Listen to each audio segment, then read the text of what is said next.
Good afternoon. I'm here with Mike Grace, who's chair of the Wenlock Neighbourhood Plan Steering Group. Mike, can you tell the audience a little bit about what's involved in a neighbourhood plan process? Yeah, sure. We being the Wenlock Town Council and community volunteers, we were nominated as one of the 17 frontrunners for neighbourhood planning when government announced it. And we formed up a steering group of, say, town councillors and local community representatives, volunteers, to essentially bring forward a plan which would steer the way the town and the parish would grow, develop, be shaped over the next 20-25 years. So something like 2 years ago, we had a launch of the plan. We invited people to a public meeting and said, like, new idea, first time this has been tried. We haven't had this opportunity before, so what do you think? Is it something we should do? And if so, what are the kind of key themes that we should focus on as a community? And since then, over a series of essentially engagement processes, we've shaped up a plan which sets out the levels of development, the nature of development that the town should have over the next 20-25 years, whether the type of housing we feel is appropriate, the location of some of that, the nature of local employment, and all the kind of environmental protection and enhancement measures we think are important for the place. And we've done it in a way that has said, not that this is a small group saying this is our proposal, what do you think, but it's actually built from people's comments and ideas and views in each of the engagement events. So the steering group role has been to say, you told us this, therefore we think this should go into the plan in this form. This is the sort of objective. These are the sort of policies. So we've been saying, have we heard you? Have we got you right? And therefore this is what we think we should be saying in the plan. And we've got now to the stage where it's gone through most of the formal processes. We're at the assessment stage. The assessor is looking at it now, may have finished that actually, we're not sure, and it will go to a referendum in the early autumn. And that's a really interesting angle in terms of the upfront investment in engagement. What's the added value that's given you as a group and the plan as an outcome? Well, there's always a risk that instead of the local authority being the planners, the community or a small part of the community becomes the planners and is equally seen as untrustworthy and not of the community. And we were really clear and determined that we wanted the plan to be something the community had driven. So, okay, it has to meet all sorts of statutory requirements and do certain things. And it has to accord with the core strategy, the local plan for Shropshire as a whole. But we wanted the community to say, this is the sort of future that we want.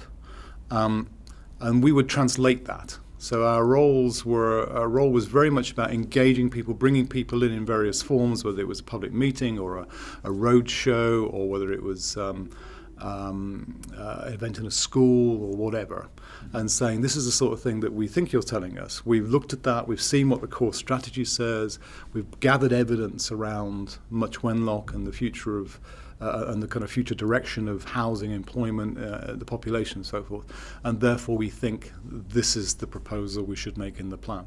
And that therefore the power in that is that it is the community's document. It is their plan for themselves. And as much as possible, we've tried to avoid this going into a dark room and writing it sort of process. And Mike, you're part of the tables team, and one of our key objectives is to embed the ecosystem services framework into policy tools. To what extent were you able to get that kind of thinking in the neighbourhood plan process? Was that something that's easy to do, or does that pose its own problems? A fundamental practical issue for us was the fact that the Tables project was going along at the same time as the neighbourhood plan work was being done as well. So it was very difficult for us to take down a tool and say, or a piece of work and say, okay, let's apply that to the neighbourhood plan we were doing.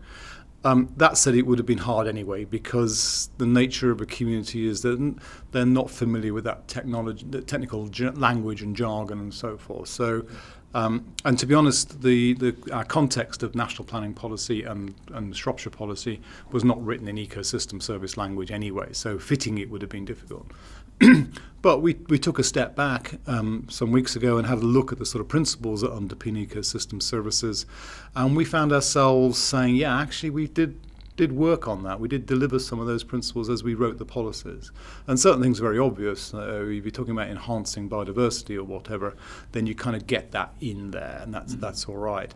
And certain formalities you have to do with the local planning process of assessing sites and ensuring viability, they kind of weed out the kind of the obvious things. But what it doesn't do is give you that systematic look at what ecosystem services and benefits and provision you get. But it would be interesting to do it again in the future with that lens, that's for sure.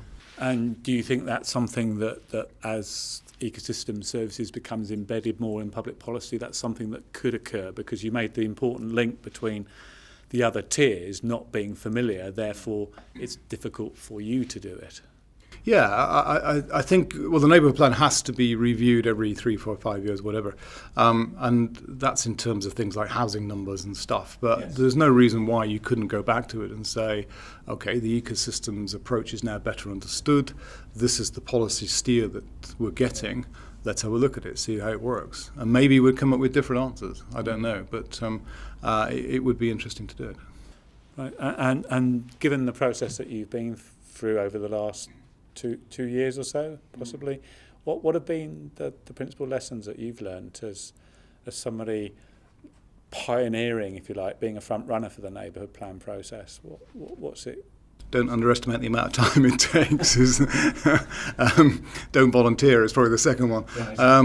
I think the more you spend in the survey and the ideas stage, the more you get in those early, what do you really want to get out of this? What's the sort of purpose behind it?